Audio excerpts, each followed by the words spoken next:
High friends, good morning. నవలెస్ today topic వచ్చేది ఇది బేసిక్ అనమాట. కెమిస్ట్రీ నేర్చుకోవడం కోసం బేసిక్, అసలు దాని సమ్మేళనాలు, మూలకాలు, వాటికి ఫార్ములాస్ గురించి తెలుసుకుందాము. పార్ట్ 1 అనమాట.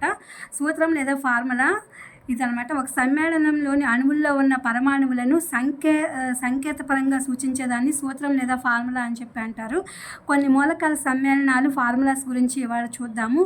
నీరు H2O, సోడియం హైడ్రాక్సైడ్ NaOH అంటే caustic soda, potassium hydroxide KOH, sodium chloride NaCl అంటే సాధారణ ఉప్పు, sodium nitrate NaNO3, sodium sulphate Na2SO4, copper CuSO4, sulphuric ఆమ్లం H2SO4, నత్రిక్ ఆమ్లం HNO3, హైడ్రోక్లోరిక్ ఆమ్లం HCl, సోడియం కార్బోనేట్ అంటే బట్టల soda Na2CO3, sodium bicarbonate NaHCO3. ఇది తినే సోడా అనమాట. ఇది చర్య జరిగిన తర్వాత బైకార్బోనేట్గా చర్య జరిగి NaHCO3గా వచ్చిందనమాట. ఇది ఫ్రెండ్స్, దీనికి సంబంధించినటువంటి కెమిస్ట్రీకి సంబంధించినటువంటి బేసిక్ ఫార్ములాస్.